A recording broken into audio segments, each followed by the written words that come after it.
केलेले आहे काय चित्र पाहायला मिळतं आणि शासन शेतकऱ्यांना काय दिलं सध्या? जेव्हा मराठवाड्यात विभागीय आयुक्त जिल्हाधिकाऱ्यांनी सूचना दिल्या होत्या तात्काळ त्याचे पंचनामे करा आणि कृषी मंत्री देखील आमच्या संपर्कात होते, फिरत होते. आज इकडे आम्ही आल्यानंतर या जिल्ह्यात देखील सोयाबीनचं नुकसान झालं. मागच्या शेतात गेलो होतो तर पूर्ण शेतामध्ये पाणी होतं. त्यामुळे युद्ध पातळीवर पंचनामे होतील आणि शेतकऱ्यांना मदत मिळेल. आणि शेतकऱ्यांना आपल्याला माहीत आहे मदत देताना आम्ही कधी नियम निकष सगळे बाजूला ठेवले. NDRFचे नियम बाजूला ठेवले, 2 हेक्टरचे 3 हेक्टर केले आणि शेतकऱ्यांच्या पाठीशी सरकार उभं राहिलेलं आहे.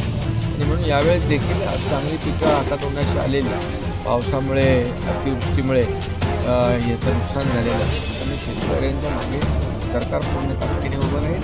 पंचनामे युद्ध पातळीवर निघालेले त्यांना नुकसान भरपाई तात्काळ पॅकेज वगैरे काही नाही. आता याच्यामध्ये पहिला पंचनामे झाले की त्याचा अहवाल येईल. अहवाल आल्यानंतर मग आम्ही जे काही आतापर्यंत केलंय, आतापर्यंत आम्ही नियम निकष विकस सगळे बाजूला ठेवले. कशी परिस्थिती आपण पाहणी केलेली आहे स्वतः? ते मागच्या शेतात तर पूर्णपणे पाण्यातच शेत होतं.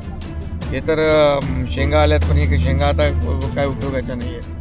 त्यामुळे झालेलं नुकसान शेतकऱ्यांचं आहे आणि त्याचं नक्कीच सरकार त्याचं नुकसान भरपाई. सर, मांजरा आणि तेरणाचा जो संगम होतो औरा शहाजहानजवळ लातूर जिल्ह्यात, कर्नाटकामध्ये ते पाणी जातं आणि तिथले जे कोकणी बॅरेजेस आहेत त्याचे दरवाजे योग्य वेळी न उघडल्या कारणानं हजारो हेक्टर शेत बॅकवॉटरमुळे पाणी महाराष्ट्रात दरवर्षी होतं. नाही, बरोबर आहे. त्याची देखील माहिती घेऊन त्याचा कसा त्याचा उपाययोजना केली जाईल ते.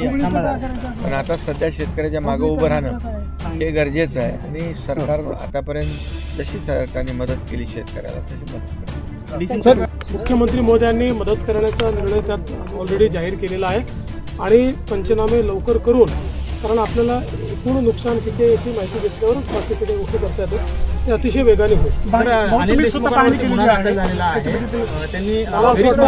शेतीचं पाहण्याकरता आलो आहे, त्यामुळे आता दुसरे राजकीय प्रश्न विचारू नका. शेतीचा विषय हा महत्वाचा. कशी परिस्थिती आहे आज आपण पाहणी केलेली?